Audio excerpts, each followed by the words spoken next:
और इस वीडियो में हम बात करेंगे about law of conservation of momentum. ठीक है, तो law of conservation of momentum ये बोलता है कि जो सम ऑफ मोमेंटा है, मोमेंटा प्लूरल फॉर्म है मोमेंटम का। ठीक है, तो जो सम ऑफ मोमेंटा है दो बॉडीज़ का पहले कोलिजन के पहले, यानी कि टकराने के पहले, उनके टकराने के पहले वो इक्वल होता है, या फिर हम कह सकते हैं कि कंजर्व्ड रहता है जो सम ऑफ मोमेंटा होता है आफ्टर कोलिजन के, अगर वो प्रोवाइडेड है कि there is no external unbalanced force. ठीक है, इसको समझते हैं।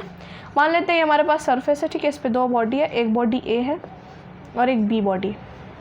ए बॉडी का मास है m1 और बी बॉडी का मास है m2।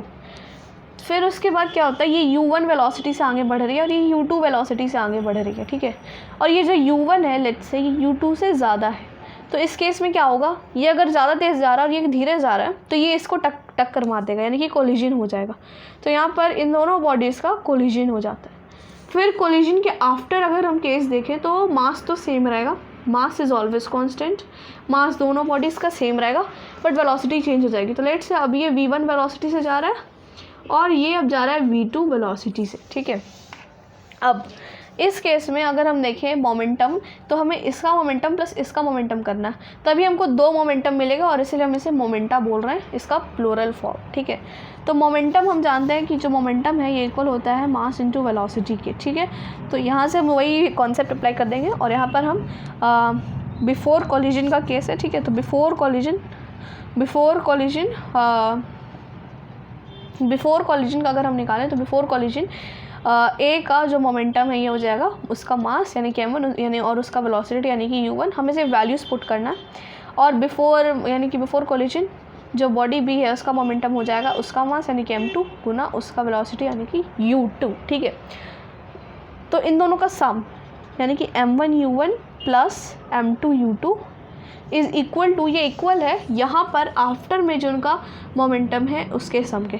तो आफ्टर में अगर हम उनका मोमेंटम निकालें तो आफ्टर में ए का मोमेंटम हो जाएगा m1 इंटू v1, मास वही है और वेलोसिटी चेंज हुई है बस, और बी बॉडी का मोमेंटम हो जाएगा m2 इंटू v2। ठीक है, तो इन दोनों का सम यानी कि m1 v1 plus m2 v2, यही कहता है law of conservation of momentum कि जो दो बॉडीज़ हैं उनका टकराने के पहले, उनके कोलिजन के पहले जो भी उनका सम ऑफ मोमेंटम रहता है ये कंजर्व्ड रहता है टकराने के बाद भी। ठीक है, इसको हम कैसे प्रूव कर सकते हैं वो देखते हैं। अब यहाँ पर टकराने के समय यानी यहाँ पर कोलिजन जब हो रहा है तो कोलिजन के समय ए बॉडी बी बॉडी पे कुछ फोर्स लगा रहा है। ठीक है, तो उसको नेम कर देते हैं फोर्स ए बी, यानी कि फोर्स जो ए ने बी पे लगाया, और बी बॉडी ए बॉडी पे भी कुछ फोर्स लगा रहा है जिसको हम कह सकते हैं फोर्स बी ए, यानी कि जो फोर्स बी बॉडी ए पे लगा रही है। तो according to third law of motion अगर हम देखें तो जो फोर्स ए बी है ये इक्वल है फोर्स ए बी है जो इक्वल है फोर्स बी ए के अकॉर्डिंग टू थर्ड लॉ। लेकिन थर्ड लॉ ये भी हमें कहता है कि जो एक्शन का रिएक्शन होगा वो इक्वल तो होगा और अपोजिट भी होगा। तो अगर ये अपोजिट होगा तो इसका मतलब हमें किसी को माइनस साइन देना पड़ेगा, तो हम इसमें माइनस साइन देंगे क्योंकि न्यूमेरिकल्स में हमारा साइन कन्वेंशन बेसिकली यही होता है, जब हम इधर जाते हैं तो हम माइनस देते हैं और इधर जाते हैं तो प्लस देते हैं। तो अकॉर्डिंग टू न्यूमेरिकल हम इसको माइनस दे देते हैं। अब फोर्स ए बी को कैलकुलेट करने के लिए हम एक और फॉर्मूला का यूज़ करेंगे जो है force is equal to mass into acceleration, ये हम ऑलरेडी जानते हैं। तो यहाँ पर फोर्स ए बी निकालना है, यानी कि हमें यहाँ पर ए का मास जो कि m1 है मल्टीप्लाई करना पड़ेगा उसके एक्सेलरेशन से। अब ए का एक्सेलरेशन क्या हो जाएगा, उसका जो दोनों केसेस में वेलोसिटी है उसका डिफरेंस बटा टाइम, तो v1 minus u1 upon t।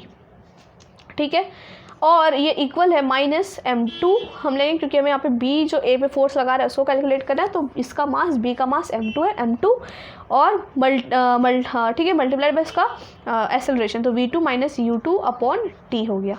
ये हो गया हमारे पास इक्वेशन आ गया। हम यहाँ पे t को t से कैंसिल कर सकते हैं क्योंकि जब कोलिजन हो रहा है तो वो t टाइम में ही a भी b से टकरा रहा है और b भी a से टकरा रहा है। ठीक है, तो टाइम को हम कैंसिल कर सकते हैं क्योंकि ये इक्वल है। अब यहाँ से हमारे पास ये इक्वेशन हमें मिल गया।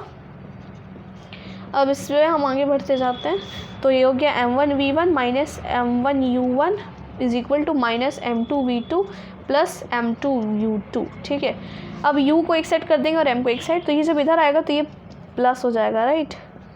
m2 v2 is equal to m1 u1 क्योंकि जब इधर आ जाएगा तो ये प्लस हो जाएगा, तो m1 u1 प्लस m2u2। अगर हम इसको इनिशियल हम पहले चीज़ लिखते हैं तो यहाँ पे इनिशियल यहाँ पे u है, तो इसलिए हम u को पहले लिख देंगे। तो m1u1 plus m2u2 is equal to m1v1 plus m2v2। और यही आ गया हमारे पास ये, यानी कि हमें इससे भी प्रूव हो गया कि जो law of conservation of momentum है ये कहता है कि जो बॉडी है कोलिजन के पहले उसका जितना मोमेंटम था, कोलिजन के बाद उसका जितना मोमेंटम था वो कंजर्व रहता है, वो सेम रहता है। अगर आपको इससे रिलेटेड कोई भी डाउट है तो प्लीज़ कमेंट सेक्शन में उसको टाइप कर दीजिए ताकि मैं आपका डाउट सॉल्व कर सकूँ। And will meet in the next video. Bye.